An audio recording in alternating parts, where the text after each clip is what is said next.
You're listening to the Entrepreneurs Radio Network show on the Vets on Media Network. I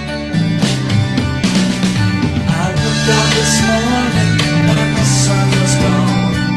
Turned on some music to start my day. But lost myself in the song. I closed my eyes, I slipped away. Hello, everyone. I'm Brian Hazelgren here with you today on the Entrepreneurs Radio Network show to discuss all the fun things about running a small business, launching a business, growing your business, expanding your network, and creating more sales for your company. We love doing this show, and we love having you here as our guests, and also have a request today that you stay with us because this is a very cool topic. One that I think we all as small business owners should take some time to focus on where we are in our business, and are we actually focusing on the right things that will drive sales, that will create a better and stronger brand for us, and ultimately help us achieve our goals in running a successful company. Before we get into all that, though, we do want to thank once again, as we always do, our veterans and our active duty military personnel who continue to fight for our freedom and have fought for our freedom. And we're grateful that we're actually able to be on air today and on every show because of the freedoms that we do enjoy. And we're grateful for all of our military personnel, our armed forces that keep us free. So thank you again. Also, thank you to the entrepreneurs that tune into this show all the time. And thank you for your feedback. There's been some great feedback here, especially from the last few shows. It's been it's kind of funny as we get into these shows, we start talking about areas that we know that we may want to have some wisdom that we can share with, and also some things that we can learn from each other. And we do that on each show. And I'll bring in my co-host here with me today, Shane Chance. Shane, are you with us? I am. Hello there. How are you? I'm great. How are you? I am doing great. Can't complain at all. After we've gone over this show back and forth and these topics, it seems like it's going to be a fun one today. So as always, we want to welcome everybody to, not only tune in and listen to what we have to say, we also hope that you'll be able to share this show and other shows with some of your colleagues, some of your partners, business partners, some of your employees, as we discuss some things of hopefully of worth to the small business owners that are out there. So Shane, glad that you're here. We do want to cover today something a little bit different, and something that is, it's kind of been bantered back and forth here by us the last couple of weeks, because we've had several people who have talked about how they feel like they're kind of all over the board, and how they feel like that maybe helping them create a niche would help them focus more on increasing their sales and helping them actually stay more focused in their business.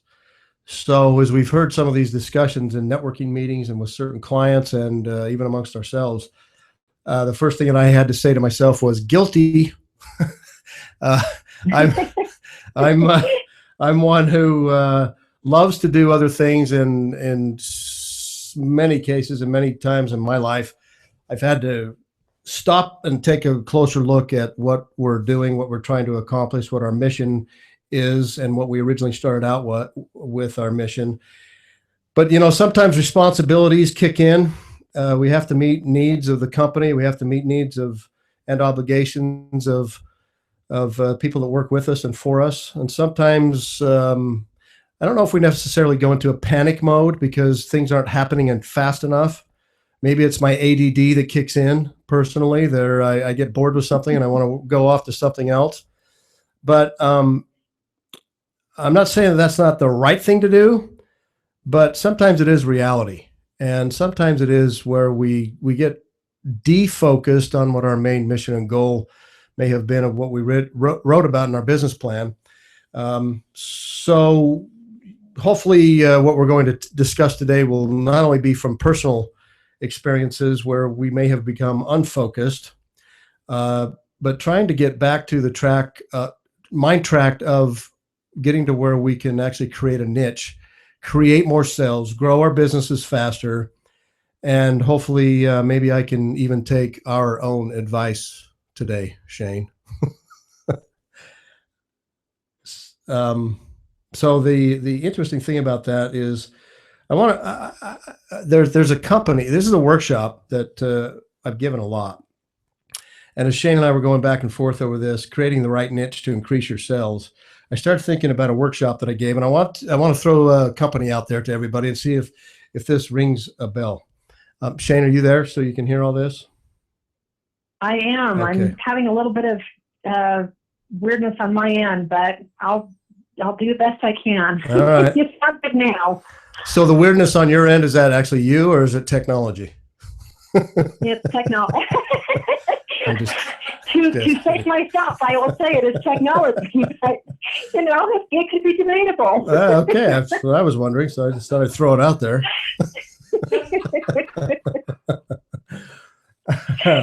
Okay. I'm open for feedback. You never know. Well, that's okay. I just gave you some. No, I'm kidding. All right, I'll get back on track here. Just Thank you kidding. to have my back. I'm just kidding. Let me ask you a few questions. I always start this workshop off by asking a simple question. Do you know what dinosaur breath smelled like? How about the I think aroma? The more adequate question is, do I want to know? Okay, what that too. dinosaur breath smells like? But how about the aroma of a Roman soldier's sweaty armpit as he was fighting in the battlefield? Yes. Would you like to know what that smelled like? What about downtown Chicago and what that smelled like in the 1920s? How about even, hopefully I can say this on the air, otter poop? How does that tickle the senses? How did you do? Well, I just throwing them out there. What about the inside smell of an igloo? Or what a tulip field smells like in northern Holland on a May afternoon that's right next to a lot of cattle grazing in the next field over? Have you ever thought about some of those crazy questions of what those things smell like? Well, we've got a company called Dale Air that has actually focused on marketing two things. One, air freshener. They started on air fresheners, which I hope no one wants an air freshener that smells like dinosaur breath in their car. Well, I guess if they don't want any passengers, they can always put that in there. But they started out manufacturing air fresheners and then discovered that there was a really lucrative niche on this on our senses, revolving around the sense of smell, even some nasty and unpopular smells. Well, they helped some companies and even museums capture some of those smells based on what they would create.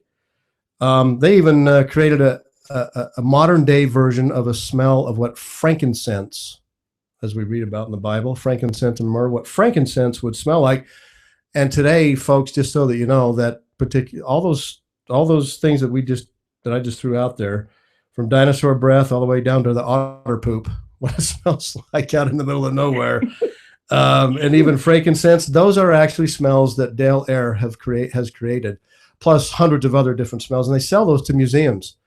When you're going through a particular experience of a museum or even an area where there might be an exhibit, they literally help you with your senses, not just seeing, touching, feeling, probably even tasting some of those things as you go through those exhibits, but they've now created a way for you to actually experience the smell of what those exhibits actually look like. And it's really helping museums to be able to create a better niche for themselves, because now they've got people going through there that can really experience what that particular exhibit of cavemen and a cave family looked like tens of thousands of years ago. Well, I don't know how they know what they smelled like back then, and I don't think I want to know, but I can be honest with you. I am sure that I'm surprised that a soccer mom or a football mom that was, transporting these kids back after their games didn't figure this out long before then. That's a great point. That's a great point. However, did she turn it into a business, that soccer mom?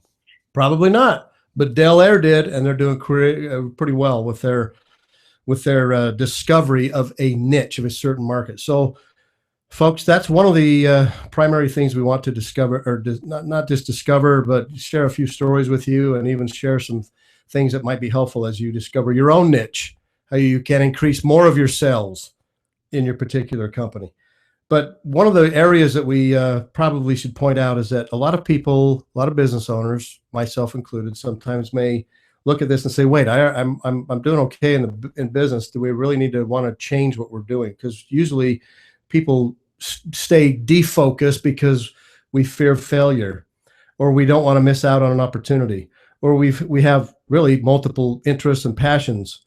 And sometimes we think generally and not specifically. So that's part of our advice that we're going to take ourselves today, which again is not only part of a workshop that we do, but it's also in a couple of books that I've written, and we get into more detail. And we're not saying that it's not okay to have more than one business going on. I was discussing this topic yesterday with a friend of mine on the phone, and he was letting me know that he actually got tired of running 7 different companies. He and his wife and some of his colleagues, he had interest in 7 different businesses, and he felt, I've become too general in everything that I do. I need to be more specific. So he actually sold off a few of the companies. Life is better for him now. He's able to focus on his business at hand, and that is in the healthcare field. And but we want to kind of maybe point out that it's, and again, I'm trying to take my own advice here, is that we need to focus on having an interest that actually provides the income, where we can allow ourselves to branch out and come up with new innovative ideas and work on maybe another business later at night. Let me tell you a quick story. Shane's heard me tell this before, but I'm going to throw it out here again. This is part of a topic that we cover in the workshop. But if you go back to 1891, there was a businessman, and you'll all recognize his last name. His name was William Wrigley Jr. He was born in Philadelphia, and he had moved to Chicago and was selling, basic necessities, because obviously basic necessities like soap and baking powder were necessities back in 1891. They still are today. But he started noticing that when he gave away a stick of gum, and he gave that stick of gum away free when he was selling his baking powder and his soap. But that was just for an incentive to buy more soap and baking powder. What he started noticing is that people wanted the gum more than they did the soap and the baking powder. And lo and behold, he had a knack for identifying different opportunities, Wrigley did, where others may have only looked at it and saw a risk. He saw an opportunity. And Wrigley quickly directed his energies towards producing his own line of gums.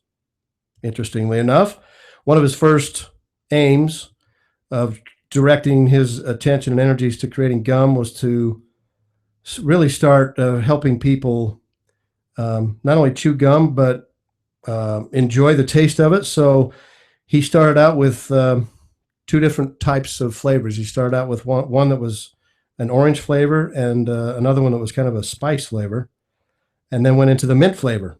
So he literally revolutionized what gum is all about. And then all of a sudden, you realize that this man who came into Chicago with $32 in his pocket and a check from his uncle for $5,000 to start a new company, he now started a company that he looked at that now is has been a mainstay for over 100 years, 120 years.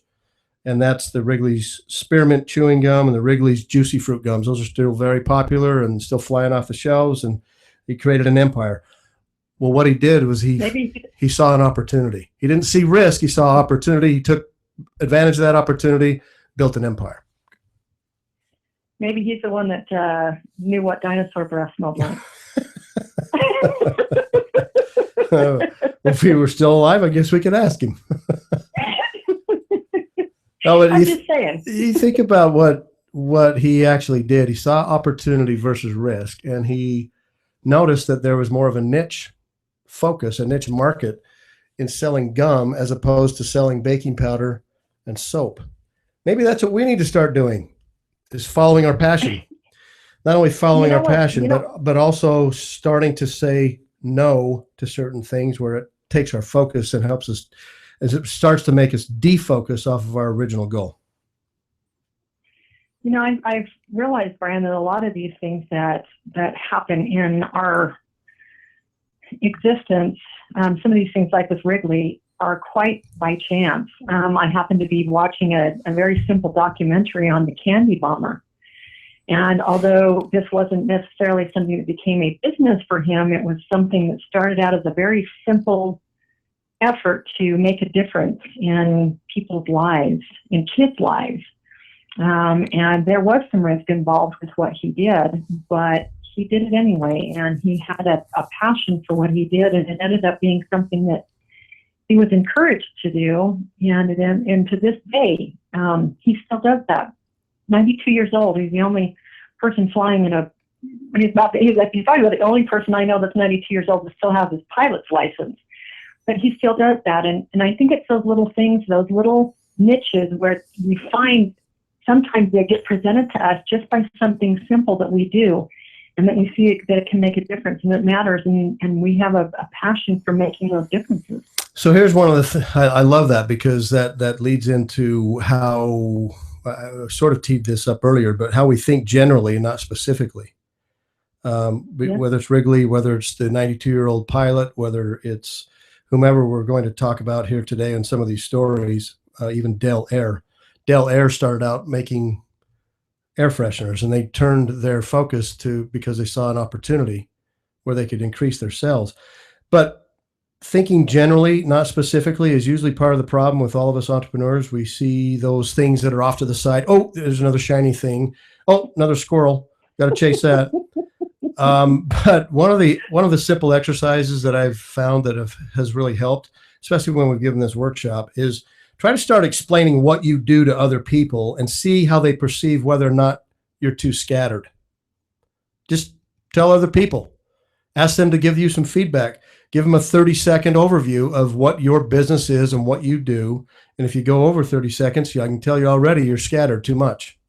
Sometimes we hope that people will find the service that we provide that may appeal to them. But unless you have billions of dollars to spend on marketing, or at least millions of dollars to spend on marketing, I would suggest you don't do that. Now, let me give you an opposite example of a company that does have billions of dollars to spend, or at least millions. And that is this particular hotel chain wanted to position themselves to be in demand and highly sought after. We probably all know of the brand. We've probably stayed at their hotels. It's Marriott. They're a good example of how each of their separate brands makes sense to a certain travelers as they're going down the road.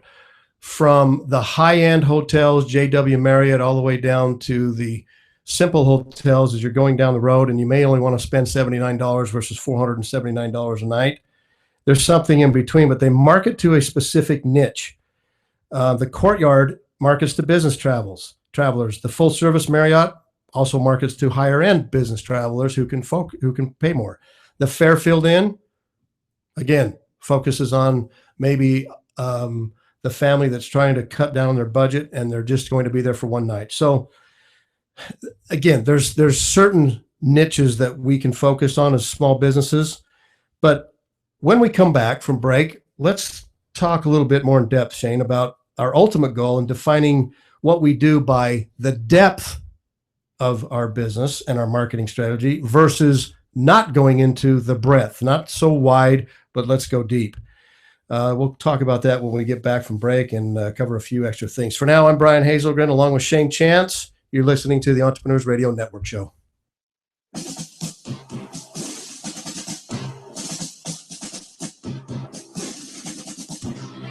Everyone's going to need an attorney at some point in your life. I'm no different. Hey everyone, it's James from Vets On. Whether it was my last will and testament before deployment or my ongoing custody battle for my children during my divorce, I needed help, so I lawyered up. If you need help, I urge you to contact Capstrom Law Firm. Capstrom Law Firm in Springfield, Missouri services clients throughout the state in criminal law, personal injury, and family law. With over 13 years practicing law, Tom Capstrom understands both law and court procedures and how stressful they can be. Let Tom Capstrom Law Firm and his dedicated staff take the stress and worry out of a difficult situation by calling him today. We feel so strong about the work that Tom and his staff are doing that he'll be a monthly guest on the show. Tom is a veteran and a listener, for God's sake, so you know the guy is solid and will fight for you.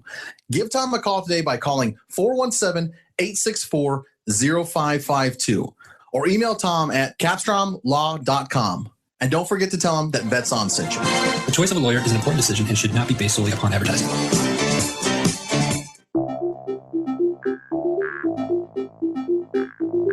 If you or someone you know is looking for a new job or career, you need to visit the pros. National Career Fairs at ncfairs.com. National Career Fairs hosts over 300 career fairs a year nationwide. The events are free and give you the perfect chance to meet some of the top employers in your area face to face. To find the nearest career fair to you, visit ncfairs.com. Again, that's ncfairs.com. What are you waiting for?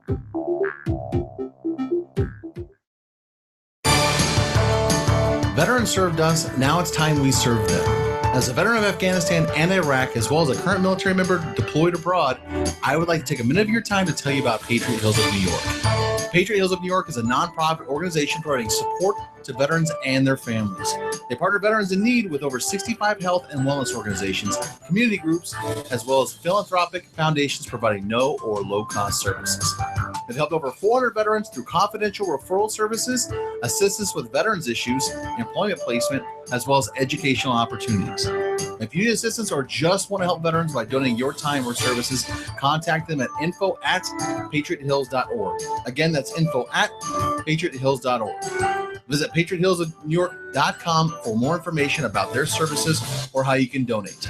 Our veterans deserve no less. We can give it to them, and you can help.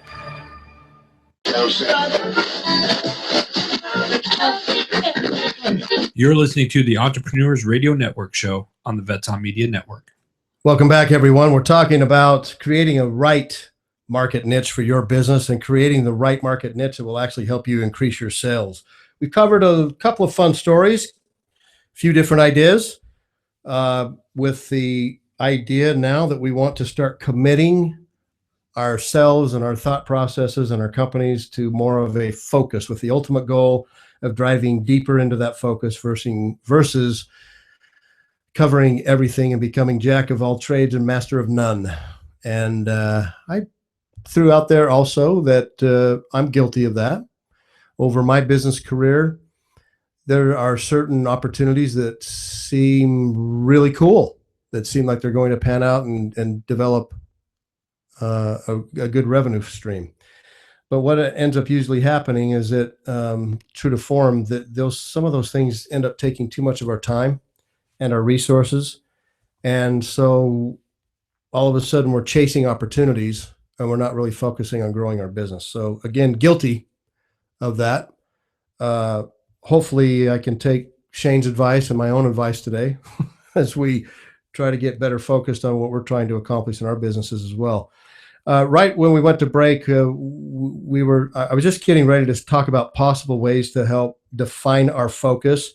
And I think the first one, Shane, is probably helpful for all of us, is to just pick something.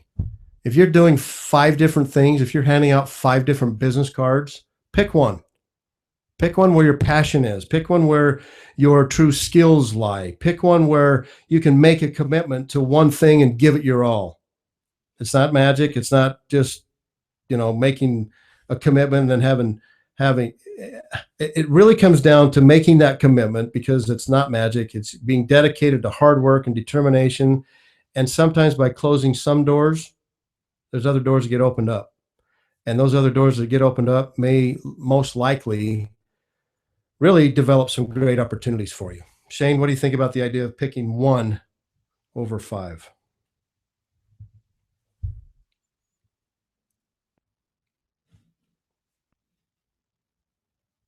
Wait there. Not there. Shane, you're not there? Okay. Well, look, just let me know when she's... Can you not hear me? There we go. We can hear you now.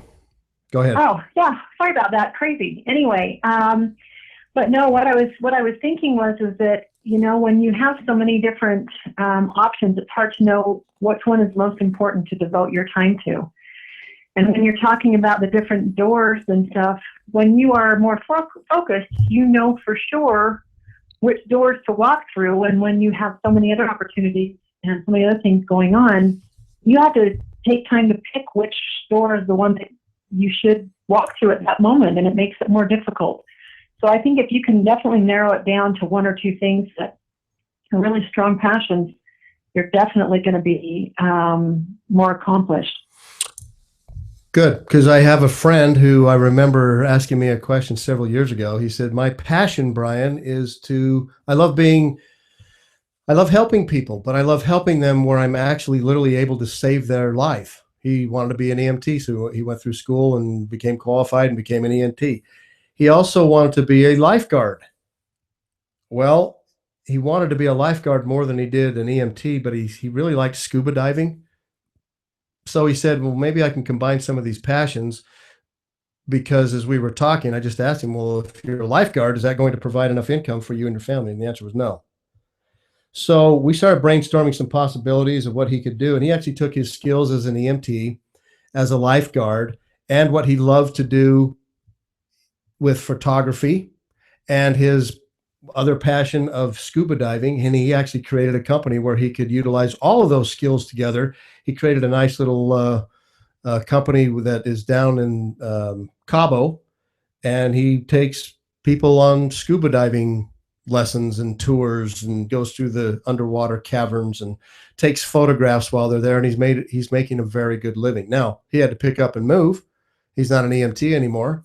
He's not a lifeguard, but he is taking really 4 of his passions and bringing them into one business and creating a nice income for himself. So that's kind of like number 1 in defining your focus is picking one. Number 2 is creating almost an umbrella concept that will take some of your passions and help you move those into an area that will allow you to create a living and help you not only create a living, but also help you take your passions to another level. I think the next area would be one area that I remember reading a story about 2 different women who, in fact, I wrote about them in one of the books. One's name was Marcella, and the other woman, her name is Maria.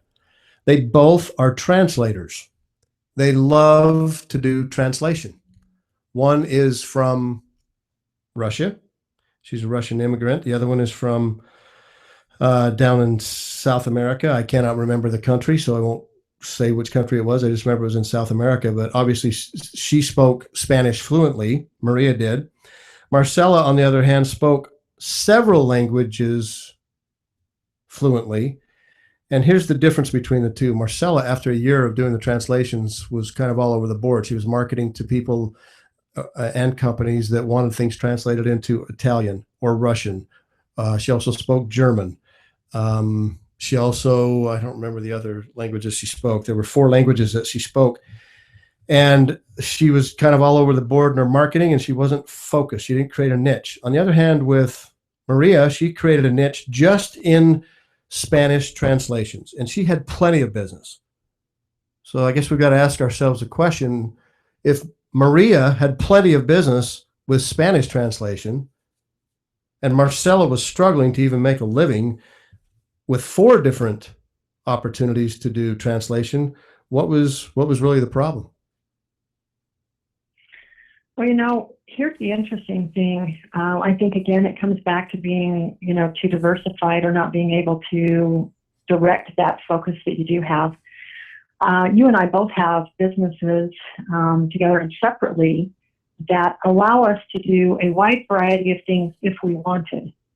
But the reality is that, again, the more diverse we come, the thinner we are, meaning we're going breadth rather than depth. But it also doesn't mean that we can't do some of those other things. You focus on a lot on entrepreneurialism and how that works, but there are several aspects to that, and you have branched out under those aspects, but they all lead back to the idea of entrepreneurialism. Mine's the same way.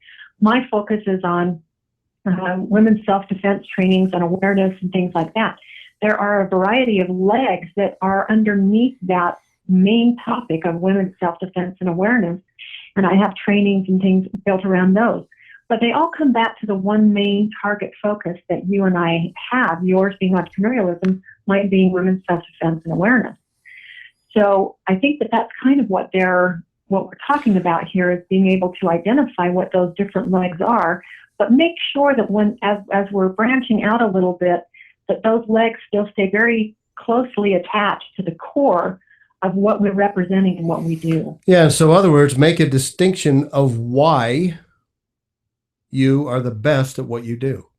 What makes you distinctive? What makes you unique? What makes you stand out from the rest of the crowd? That's really what we're trying to talk about here, or discuss here, is that becoming known as an expert in your field will help you stand out from the crowd. I keep seeing people on TV all the time where they get invited on to offer their expertise on the news shows, the talk shows. And, you look at some of them, most of them, they're not the most handsome or most beautiful person on the planet, but they're really smart in a particular area. And that particular news network, whichever one it may be, will constantly go back to that person because they're good on camera. They know their stuff. And thank goodness for makeup to make them even look better so they can be on camera.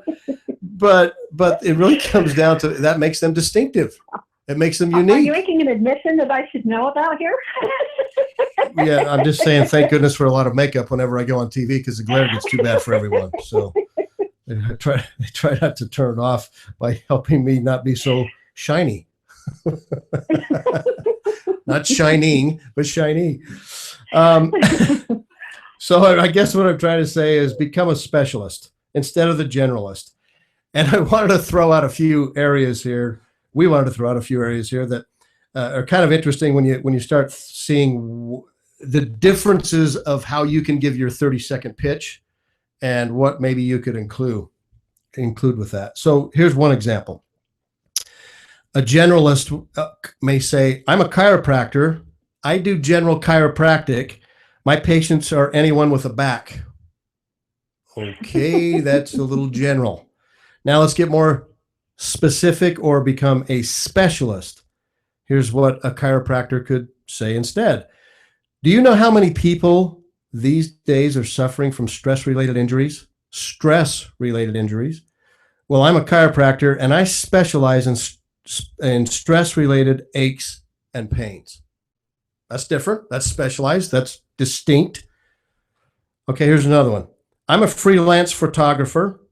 I can take pictures of just about anything. Quite general. Very general. Here's Very another. general. Here's how we could maybe turn this more into a specialist. Many clients like to have a portrait taken of the entire family. I'm a portrait photographer, and I specialize in family portraits that capture the way a family wants to be remembered at a particular time in their life. Now, that's more of a picture that's painted in about, 15 seconds than as a specialist than it was just as a generalist. Here's one last one here I wanted to throw out there. I'm an architect, and I do all kinds of projects, residential, commercial, large and small.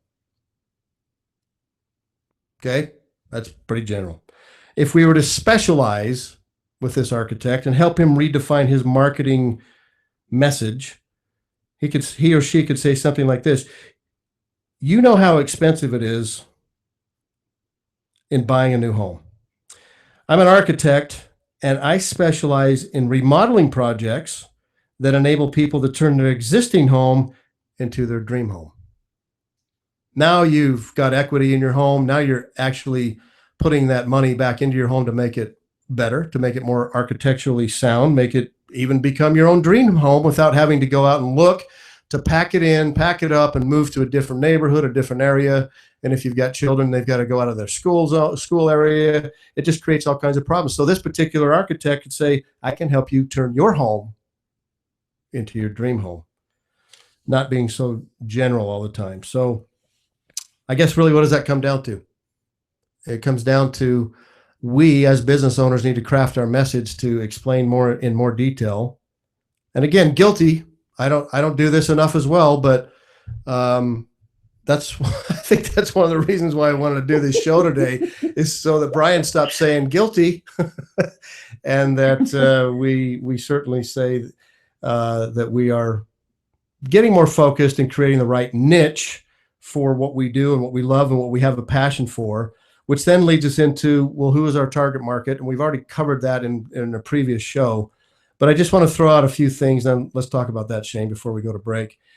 Hey, Brian, real quick. Yeah. One of the things too that I want to come back to or bring up again is that, towards the beginning when we started this, we talked about business plans and reviewing those business plans periodically. And part of doing that actually helps remind us what our focus is and what it is that we're trying to accomplish, or to identify if moving into a different direction, like we've discussed, those options or opportunities that come up, it kind of helps us to make sure that we're staying in line with what our overall goals for our company are. Right. So, that's one of these things that's great about being able to record these, is that you can go back and listen to some of these other things, but they all flow and they all build on each other and create a nice whole of what we're trying to accomplish with business. Excellent. Thank you. That kind of wraps it up and puts a nice little bow on top of it. Good job. So defining who your market is. A couple of quick steps here. Think through who you now want to target your message to. Who do you want to target your message? I mean, our message on this show is to entrepreneurs who want to either launch a business or grow and expand their existing company. We're not talking to the CEO of a Fortune 50 company on this show. Sorry, Mr. CEO of a Fortune 50 company, but you've got a staff of 300 people that could help you figure this out. We're talking to the small business owner. We're focusing on the entrepreneur because that's who we are. And we've got a lot of books and materials already written and workshops already developed for the entrepreneur. So that's who we're focused on. Know whom, where, and how to best spread the word that you're trying to get out. So first of all, target your message to who you want to, and then define a precise message, a laser pointed message, a rifle shot versus a shotgun shot, to the most interested people who you and your company are best able to serve. That's another area we've got to start focusing on. And what this will end up doing, it'll help you attract more business, honestly. Go back to our example of Maria versus Marcella. Maria focused only on translations for Spanish, the Spanish market. She had more business than she could handle. Marcella focused on 4 different types of translations and wasn't getting enough business and was ready to quit. Well, Marcella decided to just focus on Russian translations. And then between the two, as they hooked up at a networking meeting, they started referring business back to each other and helped their businesses grow that way. So this will help you attract more business. It'll be less expensive for you, and it will help you to start focusing on the proper niche where you can create more of a laser focused approach in your marketing. But then I guess, Shane, we need to ask ourselves as business owners, why don't more of small business owners create a niche? So when we come back from break, let's talk about some of these things. It seems harder to create a niche. It seems limiting just to create a niche. It requires actually taking a stand and saying no, and not looking at all the different types of opportunities. And that this means that it takes a commitment to stay the course. So Shane, those are some of the 4 areas I want to cover when we get back. Is there, out of those 4, do you want to focus on any one more than the other? It seems harder, it seems limiting, it requires taking a stand, or this means taking making a commitment?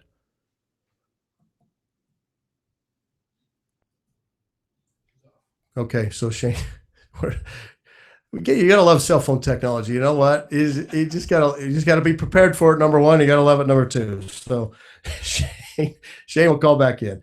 But those are the 4 things we'll cover on why people can't create a focus. And then what we'll also do is kind of start figuring out where the opportunities are, where your interests and passions and even your assets lie, and then creating the ideal niche for your company.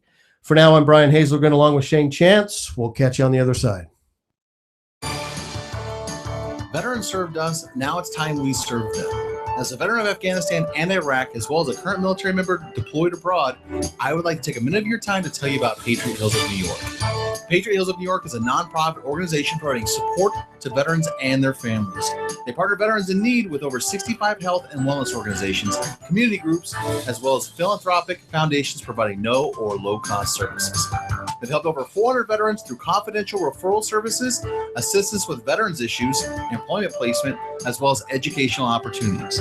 If you need assistance or just want to help veterans by donating your time or services, contact them at info@patriothills.org. Again, that's info@patriothills.org. Visit patriothillsnewyork.com for more information about their services or how you can donate. Our veterans deserve no less. We can give it to them, and you can help. Everyone's going to need an attorney at some point in their life. I'm no different. Hey everyone, it's James from Vets On. Whether it was my last will and testament before deployment or my ongoing custody battle for my children during my divorce, I needed help, so I lawyered up. If you need help, I urge you to contact Capstrom Law Firm. Capstrom Law Firm in Springfield, Missouri services clients throughout the state in criminal law, personal injury, and family law. With over 13 years practicing law, Tom Capstrom understands both law and court procedures and how stressful they can be. Let Tom Capstrom Law Firm and his dedicated staff take the stress and worry out of a difficult situation by calling him today. We feel so strong about the work that Tom and his staff are doing that he'll be a monthly guest on the show. Tom is a veteran and a listener, for God's sake, so you know the guy is solid and will fight for you. Give Tom a call today by calling 417-864-0552. or email Tom at capstromlaw.com. And don't forget to tell him that Vets On sent you. The choice of a lawyer is an important decision and should not be based solely upon advertising.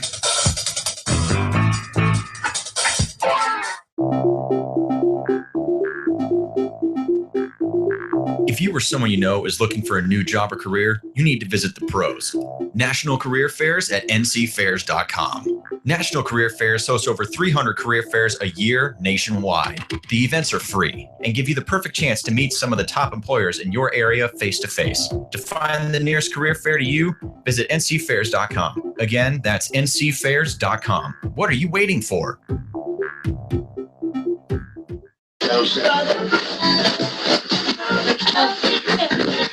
You're listening to the Entrepreneurs Radio Network show on the Vets On Media Network. Welcome back, everyone. We're talking about creating a market niche, taking that market niche to another level, and also then being able to figure out how to increase your sales in your small business. But that's our topic for today. So when we went to break, we talked a little bit about why people don't actually create a niche, and 4 things are sort of resonating. It seems hard to create a niche. It seems like it's too limiting, is another thing that small business owners say. Or it requires taking a stand, and I don't know if I really am comfortable doing that. And then lastly, this means that I have to make a commitment and I've got to stay the course. And that's a little frightening sometimes, Shane, when we look at making a commitment and we don't know if that's actually even going to work. And if it's not going to work, then are we going to waste a bunch of money and a bunch of time and other resources that may take us down a path that lead us into not bringing in any money? I mean, I've been guilty with that myself. In some of our businesses, we've had some challenges sometimes where we went down a path and we trusted people on that they would basically live up to their agreements, and it ended up not being so. And we ended up going down a path where it took us a lot of time, a lot of money, and it turned into nothing. So, hey, we get it. We understand that. But sometimes those 4 things are where we've got to figure out where we're finding our niche with our interests, our passions, our particular assets, both personal and company-wise, and what opportunities are out there so that we can actually develop that ideal niche.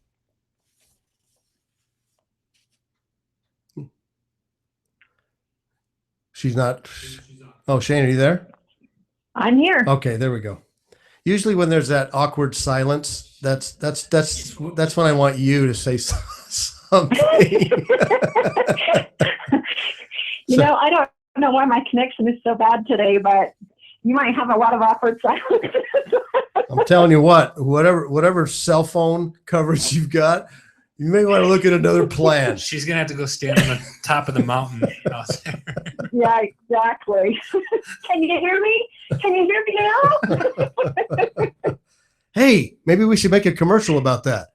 Oh wait, There that's you already go. been done. So those four areas, and where is that intersect? Where's that cross section of what we do? Actually, let me throw out three other things. Where are your desires? Where are your assets? What are the opportunities?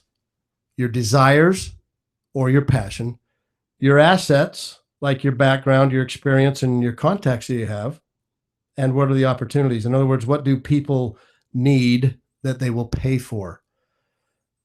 Those are the areas that I think are pretty important for us to focus on. I agree. Okay, that's all you're going to say is I agree? Come on, you got to say more than that. I'm out of words here. I'm kidding. Considering that, part of it cut out and I only caught part of it. And I think we may have just lost her again. Yeah. Can I just say that I don't like your cell phone service, Shane? Let's just say that. It's funny because it shows that she's still on, but yeah, I'm guessing and she's off. So Wow. We'll have her call back in. That's what you get. We're being out on the road and in bad areas with cell phone coverage or no cell phone coverage. But Adam, you have on Vets on Media Network, you have 16, there's a 17 about shows. 16 shows. We got several more there again. We should have about 20 here in the next 90 days. Okay, so you've got 16 now. You'll go to 20. They don't all talk about the exact same things. Otherwise, no one would tune in. No, not at all. We're different from even the Veterans Heritage Show. Yes. Originally, you and I were talking about how do we do a Go Vets radio program where we just talk about entrepreneurship for veterans. Right. After we talked in more detail, and there's a lot of other opportunities. Well, not opportunities. There's programs that we already have for high school students in entrepreneurship. We have programs for college students in entrepreneurship. We have workshops for general business owners, and of course for veteran-owned companies. That's correct. Those are four different areas that we have the programs developed, the materials done, the workshops already created. We've done all those workshops. We looked at it and said, let's not just be so focused on veteran-owned businesses, but let's take it out. But we're different than a lot of Vets on Media Network shows. Right. Have you found that any different for you? Has that been a challenge for you? If you've got 16 shows, you're expanding to 20. Is that hard to keep your arms wrapped around on how you actually go out and you market the Vets on Media Network? No, because, well, yes and no. Let me start by saying, first off, is that when you come across something like that, you have such a wide selection, and you do want to catch a niche market, right? Right. But I look at my niche market for Vets on Media, for the network as a whole. Our niche market is everybody. Mm-hmm. So how do you focus on that? All right. Well, if I'm going out and I'm pitching and I'm talking to somebody, I own a firearm business, and we do this, and this. Hey, I have a firearm show. That'd be great to have you guys on in that. I also do a show with co-owner James Fallbush and Max Ramsey. We might have them on our show Right. as well. There's a couple of different shows that would fit into. We mentioned the Veterans Heritage Hour. Hey, I'm talking to. In fact, just last week on my on the Vets On show, we had a retired colonel who is part of the Army Historical Foundation, and they came on our show first just because it happened to work out that way. And within the next month or so, he'll be on the Mhm. Veteran Heritage Hour. Mhm. So there's different ways that I can market it that way. For me, the marketing side of it is, you want to focus on a niche market. I look at it as an opportunity that the world is my playground, and I can approach anybody with it. I just have to focus on, okay, today I'm going to talk to these, or if I'm depending on the conversation I'm having with somebody or a business, will determine whether or not which show that I'm pitching or pitching the net. Regardless what I do, no matter what I do, I'm pitching the network as a whole. Right. but I can break that down into specific shows that would fit. that So you individual can market. create a market niche based on the radio topic for that show Yeah. and the radio hosts and their expertise. Yes. That helps you define what that niche market I would be. create the market myself. Well, with the shows and whatnot, but you know what I mean. Okay, that makes sense. Shane said she's actually in a different area. Can you try I'll calling, try calling her back. calling right her now. back and Yep. see if we can get her back on here? So that's one of the areas that I love about Vets on Media Network. Yes, it is broad in scope. It's maybe not specifically focused on a market. Mhm. However, you are able to go into a specific market Right. based on the radio hosts, what they have expertise in, and so on and so forth. So that's what I love about that. Actually, it takes both sides of the equation, Right. and it's actually a pretty cool model. Yeah, and the mission of Vets on Media Network is to bridge that gap between the military veteran community Right? and the rest of the world through entertainment and education. And you see that with all the shows that are currently on the network. Well, and I'd say one more E. You talk about entertainment and education. I talk about enlightenment as well. That enlightenment that you've seen with people calling in. You've had people call in from Afghanistan Yep. during a live show. Mhm. You've had people. We've had people on the show that have been watching or listening in multiple countries while we're doing the show live. So I think that's probably one of the areas that's I'll really say this cool. right now: you have 4 people in France watching and listening right now. We love it. Thank you, France. You know, it's funny, but it never ceases to amaze me that more and more shows that I've done in the last 3 years, whether I'm helping produce a show or bringing it on board, but listening to the show and looking at the numbers Right. and whatnot, it's seeing the different countries and more countries that we're starting to expand to, and people tuning into different shows. That's what's cool about the Vets on Media Network is it's a way for you to be broad in scope with 16, soon to be 20 shows, but it's really niche focused on each one of those shows. Yeah. Shane, if you're back, we'd love to hear from I'm you. back. I'm I think back. I'm back. You are back and we can hear you. And thank you for not screaming at me when you Yay. do come back. Good Okay. grief. Okay, so finding your niche, combining desires, assets, and opportunities. What are your interests? What are your passions? What are your concerns? That's one area. What are your assets? Your background, your experience, your contacts. Where are the opportunities? Well, what needs do people have and how can you fill those needs? That's really where we want to focus today as we kind of start wrapping up the show here in the last few minutes, is begin matching and mixing to find some overlaps between your answers to those questions. Those questions I just asked. What are your interests and your passions and concerns? What's your background, your experience, and who are your contacts or your relationship capital, as we've talked about before from our good friend Ron Gorley? Or lastly, what needs do people have that you can fill those needs, and what are they actually going to be paying for? So discover some of those possibilities. Draw a line of the overlapping circles of where your passion is, where opportunities lie, where your background can take you to, and then draw another circle around that and start seeing where the crossover is. That's really a way for you to help evaluate your niche. And by the way, we do have a worksheet that we're going to be posting on the website that will help you to start asking the right questions to help you define what your niche market should be for your company, and really where you can define your own personal niche so that you can have more fun in your business again. Because we're all about fun. We like fun. Hey, if it's not fun, why are you doing it? Seriously. We probably need to ask that question more times than not. I mean, everything has its tough sides, but really, it comes back to if you love what you do, then it's not really work. And I think that's part of what discovering your passion is and what your niche is and building on that. Yeah, one of the other workshops that we do is about creating or actually understanding passion in your work.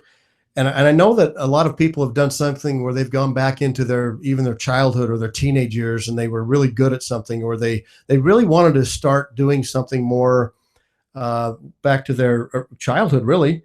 If you go back to your childhood, there's a lot of interests that I think we could look at that would take root from our childhood. I can think of one boy, his name was Jared. He loved to tinker with electronics, and those electronics actually were his passion. And he started developing computers.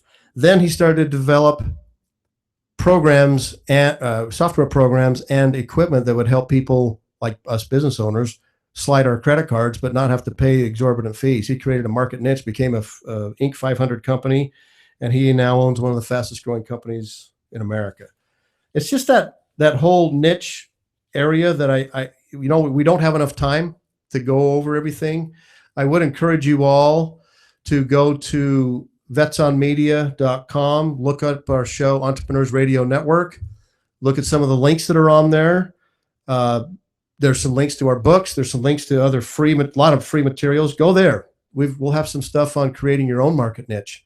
And I'm going to let Shane have the last word here, and then we'll wrap it up. Got about 30 seconds, Shane. Well, again, we want to thank everybody that our live listening audience, as well as those that are able to go back and pull up not only today's show, but the other shows that we've done in the past. We are always, always, always grateful for those vets who are constantly taking care of our country and the freedoms that we have and the rights and privileges that we have. And Adam and Matt, I'm just going to assume that you're there. Thank you for all that you do and for allowing us this opportunity each and every week. And as always, thank you so much, Brian, for being such an awesome co-host and all that you do in our behalf and in behalf of everybody who's listening. Shane, it's always awesome having you here. Thank you for all of your wisdom and your knowledge as well. For now, folks, we appreciate you tuning in today. Tune in next time for our next show. It's going to be another lively one, another fun one. We got to have fun here.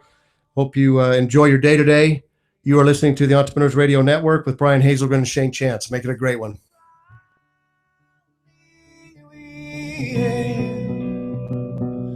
And the twilight